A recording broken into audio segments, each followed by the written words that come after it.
Hello guys, welcome back to this channel. तो आज मैं एक्सप्लेन करने वाली हूँ क्रिमिनल जस्टिस सीज़न 3 के एपिसोड 7 को। मैंने इसके बाकी सारे एपिसोड ऑलरेडी एक्सप्लेन कर दिए हैं, तो आप लोग मेरे चैनल में जाकर उन एपिसोड्स को देख सकते हैं। मैंने उनकी एक अलग से प्लेलिस्ट बना दी है, तो आपको वो इजीली मिल जाएगी। तो चलिए एक्सप्लेनेशन को स्टार्ट करते हैं। इस एपिसोड के स्टार्टिंग में हमें कोर्ट का सीन दिखाया जाता है। यहाँ पर जो माधव मिश्रा होता है, उससे जो अवंतिका होती है पूछती है कि अभी तक मुकुल यहाँ पर क्यों नहीं आया है। तो माधव मिश्रा उसको बताता है कि मुझे मेरे गुप्त सूत्रों से पता चला है कि मुकुल जेल से भाग चुका है। अब जो यहाँ पर अवंतिका होती है वो ये बात सुनकर बहुत ज़्यादा शॉक्ड हो जाती है। तभी यहाँ पर लेखा आती है और वो माधव मिश्रा से कहती है कि चलिए जज को जाकर बता देते हैं कि मुकुल जेल से भाग गया है। अब यहाँ पर माधव कहता है कि हम सब कुछ संभाल लेंगे, आप इसकी टेंशन मत लो। अब हमें कोर्ट की हियरिंग का सीन दिखाया जाता है।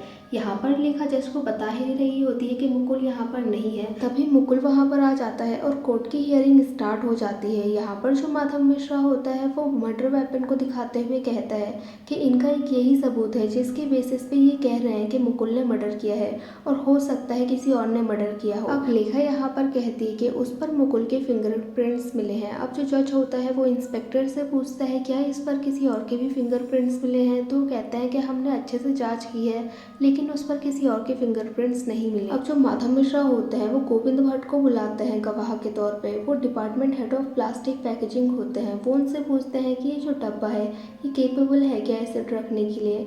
तो वो कहता है कि नहीं, ये केपेबल नहीं है, अगर इसमें एसिड डाला जाएगा तो ये गल जाएगा। अब माधव मिश्रा उनको दूसरी फोटो दिखाते हुए पूछते हैं कि यहाँ पर ये जो निशान है वो क्यों बने हैं। तब वो कहता है कि अगर एसिड को किसी डब्बे में वहाँ पर 10 दिन पहले रखा जाए तब ये निशान बनते हैं। तो माधव मिश्रा उनसे कहते हैं कि अगर कोई ये काम एक रात पहले करे तो ये निशान बनना पॉसिबल है। तब वो कहते हैं कि नहीं, ऐसा नहीं हो सकता है। तब यहाँ पर माधव मिश्रा जज को बताते हैं कि मेरे क्लाइंट को तो पता ही नहीं था कि वो वहाँ पर जाने वाले हैं, तो वहाँ पर जाकर मर्डर को प्लान कैसे कर सकते हैं और एसिड को वहाँ पर कैसे रख सकते हैं। अब लेखा जब इन बातों को सुनती है तो उसके एकदम तोते जैसे उड़ जाते हैं और वो बहुत ज़्यादा कंफ्यूज हो जाती है। इसके बाद जब लेखा का टर्न आता है तो वो कोई भी क्वेश्चन नहीं करती, बल्कि वो एलिगेंस लगाने लग जाती है कि जब सब कुछ सामने है तो फिर भी ये बहस क्यों चल रही है। और वो यहाँ पर उसके पास को लेकर उसको जज कर रही होती है, और वो माधव मिश्रा को भी वैसे ही जज कर रही होती है। अब माधव मिश्रा कहता है कि मेरे क्लाइंट के पास को लेकर उनको जज किया जा रहा है। इसके बाद हमें दिखाया जाता है जब मुकुल कोर्ट से बाहर आता है तो उसकी मॉम उससे मिलती है और वो उसको हक करती है। यहाँ पर वो उससे कहती है कि मुझे लगा था तुम भाग गए हो। तब मुकुल उससे कहता है कि जब मैंने कुछ किया ही नहीं तो मैं भागूं क्यों।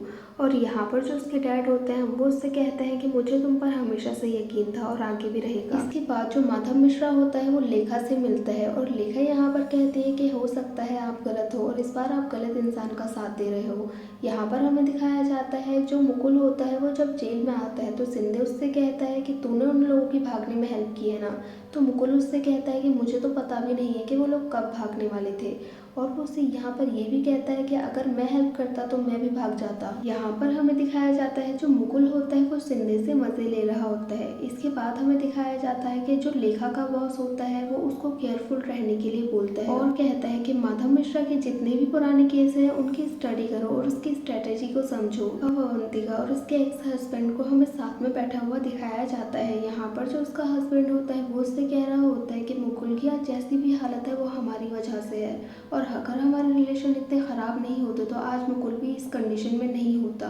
अब हमें दिखाया जाता है कि तभी अवंतिका के पास किसी का कॉल आता है और वो यहाँ से बाहर चली जाती है। इसके बाद हमें माधव मिश्रा को दिखाया जाता है जो कि केस की स्टडी कर रहे होते हैं। यहाँ पर ये लोग बात कर रहे होते हैं कि ज़ारा की मौत से आखिर फ़ायदा किसको हो सकता है। और यहाँ पर इन लोगों को समझ आता है कि जहाँ पर ज़ारा की मौत हुई थी उस आदमी के फ्लैट सेल होना बंद हो गए और उस प्रोजेक्ट पे गवर्नमेंट ने रोक लगा दी है। और वो ये भी कहता है कि इससे उसके अपोजिशन वालों को फ़ायदा हो सकता है। तो ये लोग उससे पूछताछ करने का प्लान बनाते हैं। इसके बाद हमें लेखा को दिखाया जाता है, उसके डैड उसके साथ बैठे होते हैं। यहाँ पर हमें दिखाया जाता है उसके डैड चाहते हैं कि वो लॉयर बन के उनकी फर्म में काम करे, और उनको लेखा का ये काम करना पसंद नहीं होता है। यहाँ पर वो लेखा से कहते हैं कि तुम्हें क्या लगता है तुम्हें ये प्रोजेक्ट तुम्हारी मेरिट की वजह से मिला है।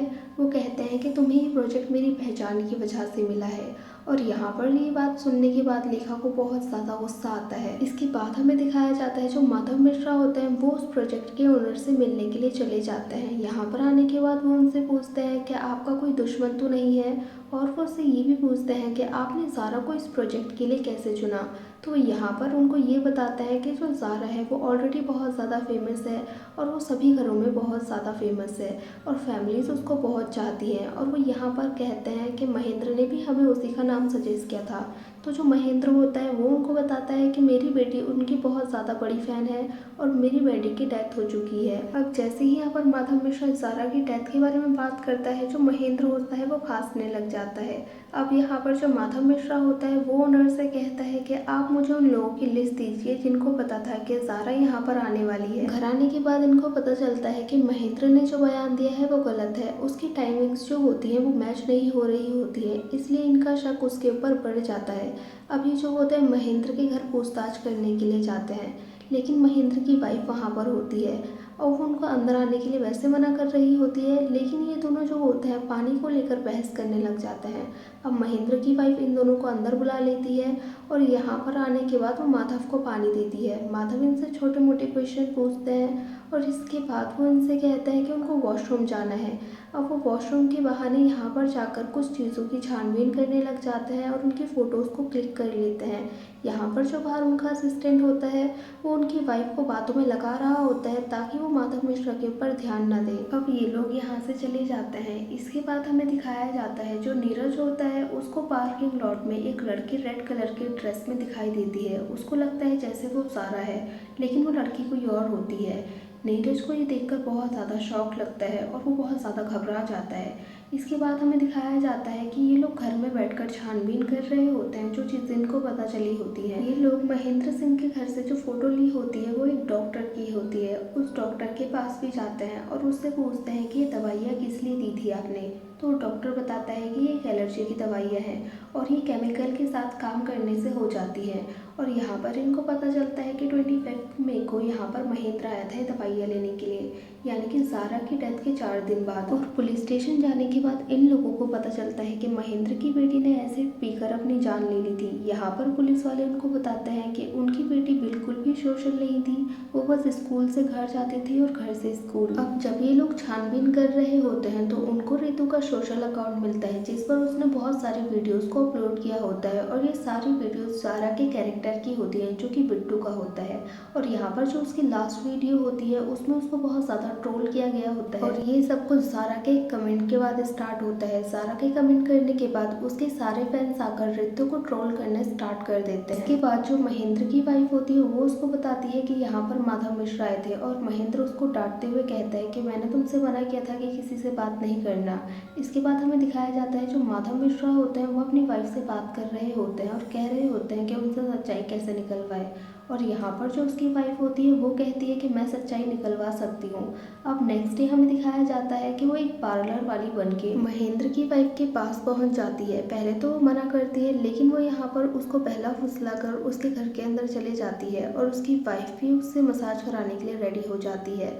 अब वो यहाँ पर उससे कुछ ऐसी इमोशनल बातें बोलती है जिसके बाद यहाँ पर महेंद्र की वाइफ भी उसको अपने दिल की बातें बताना स्टार्ट कर देती है। और अब हमें माधव मिश्रा का घर दिखाया जाता है। यहाँ पर उसकी वाइफ उसको एक रिकॉर्डिंग सुनाती है जिसमें यहाँ पर महेंद्र की वाइफ की आवाज़ होती है। वो उनको बताती है कि उनके एक पड़ोस के बच्चे ने आकर उनको रितु का सोशल मीडिया अकाउंट दिखाया जिसमें उसने बहुत सारी वीडियोस बनाई थी। अब वो डेली उसकी वीडियोस को देखने लग जाती है। एक दिन ये वीडियो देखते हुए उनको महेंद्र देख लेते हैं और अब वो भी डेली वीडियोस को देखने लग जाते हैं। वो नीचे लिखे गए कमेंट्स को भी पढ़ते थे और वो बताती हैं कि जब भी वो वीडियो देखते थे तो उनका मूड बहुत ज़्यादा अजीब सा हो जाता था और वो अजीब ही बिहेव करने लग जाते थे। अब जो माधव मिश्रा होते हैं वो अपनी वाइफ की बहुत ज़्यादा तारीफ करते हैं इस काम को करने के लिए और हमें दिखाया जाता है कि महेंद्र के पास एक कॉल आता है और जब कॉल कट होता है तो महेंद्र अपनी वाइफ को बहुत ज़्यादा डांटता है और उससे कहता है कि मैंने तुमसे मना किया था ना किसी से भी बात करने के लिए, देखो अब हमें कोर्ट में बुलाया गया है दोनों को। और ये एपिसोड यहीं पर एंड हो जाता है। सो गाइस हमें कमेंट करके ज़रूर बताना कि आपको ये एपिसोड कैसा लगा। अगर अच्छा लगा हो तो लाइक करें, शेयर करें और कमेंट करें और सब्सक्राइब करें इस चैनल को ऐसे ही मज़ेदार वीडियोज़ को देखने के लिए। और हाँ, बेल आइकन को दबाना ना भूलें। Thank you for watching guys.